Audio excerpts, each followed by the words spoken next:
The laws governing animal welfare were recently given more bite.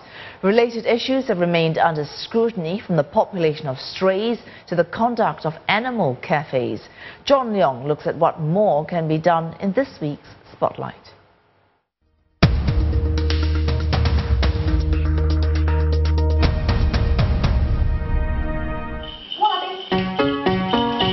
Latte appears just like any other pet dog, but his life now is vastly different from the one he used to live. The 2-year-old toy poodle was adopted about 3 months ago. His previous owner, a foreign student who lived with about 5 others in a rented apartment, had to return home. He has no bed, he has no pillow, no toys. He only had 2 food dishes, which was very, very dirty, and I suspect it has not been cleaned for many months. Patches of his skin was gone, and his nails were all ingrown.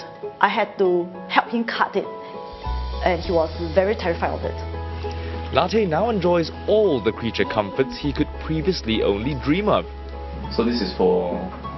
to help you with this digestion and to get rid of the yeast. But not every animal is so lucky. The Society for the Prevention of Cruelty to Animals, or SPCA, receives pets that are either surrendered by their owners or have been abandoned. Last year, the SPCA took in about 1,500 cats, 800 dogs and 1,500 small animals, including rabbits and hamsters. Now, these animals were either given up or abandoned. That's nearly 4,000 lives given up on, and that's not even including those cases handled by other animal welfare groups. Depending on how much space remains at the SPCA's Mount Vernon facility, it will either take the rest of the animals in or call upon its volunteer fosterers for help. Animals that are too sickly or have little to no chance of being adopted are humanely put down. That said, the number of those euthanized has dropped by about 70% between 2011 and last year. The SPCA puts this down to more volunteer fosterers stepping up. They are also taking in animals more frequently. The SPCA says it goes to schools, institutions and corporations to encourage adoption and promote responsible pet ownership. I'm glad to say that we're not going to stop doing this, because I think that's the key to ensuring that the future generation is going to be better owners than the generation before them. After all, they're the ones who'll be purchasing or adopting pets down the road as well. Last November, the Animals and Birds Amendment Bill was passed to offer better protection for animals.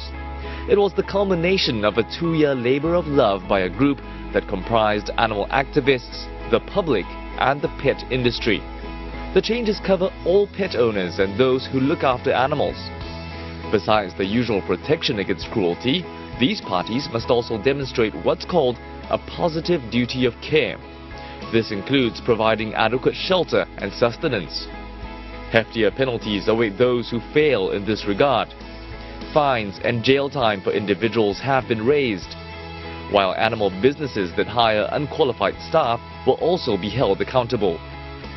I think these laws are timely because it addresses the concerns that we are not being forceful with the perpetrators of these crimes. People who are thinking about even abusing an animal or abandoning the animal, because abandoning the animal now is, by law, illegal. We can turn the focus of the government from a reactive mode to just look at things after it happened, or maybe a cruelty act that's already in place. Then we see what more we can do about it. I think that's a bit too late.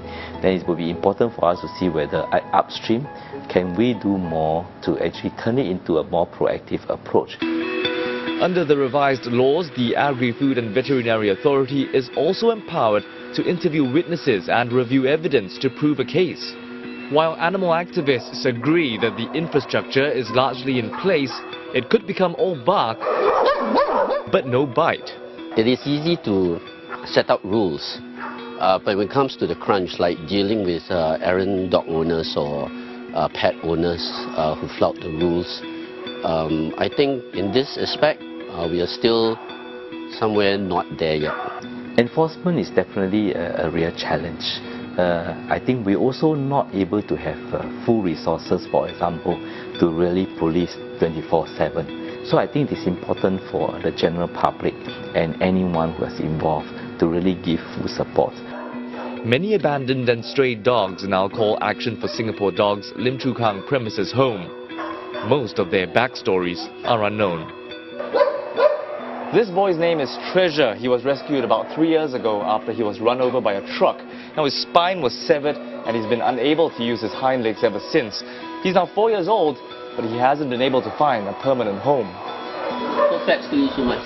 Animal rights groups hope the revised laws will have a trickle-down effect on the stray population. Already there are schemes in place to help these animals.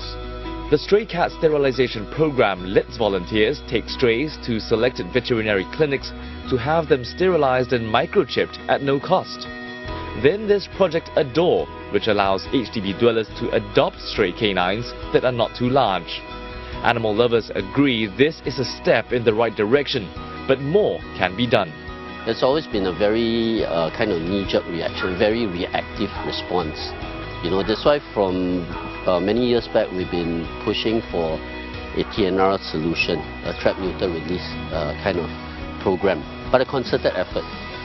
Such a program first identifies where packs of stray dogs live. Starting at one location, dogs are trapped and then neutered so they do not reproduce. They are then released back into the wild where natural attrition takes place. This is then repeated with other packs. Experts estimate it would take about 5 years for the existing stray dog population of up to 8,000 to be brought under control. This contrasts with culling, which has been the de facto method of controlling the population. While culling achieves immediate results, what could happen next is that another pack would move in and multiply. The issues about how we're going to take care of animals, we must also understand that at the end, the objective should be how we are able to allow all to live together harmoniously. For example, when we say we love cats, but we cannot love cat and not love our neighbor. We have to actually strike a balance. One suggestion would be to form a multi-stakeholder committee, similar to the one set up for the Animal Welfare Legislation Review. Animal welfare groups would have to take the lead on this, and the whole point is to gather everyone's views so as to achieve an amicable outcome. Already, the TNR approach appears to be gathering momentum. In December, Law and Foreign Affairs Minister K. Shanmugam launched a pilot TNR project on Jurong Island, which has a stray dog population of about 300. This canine was the first to undergo the program. And from the looks of it, it won't just be animal lovers who will be smiling.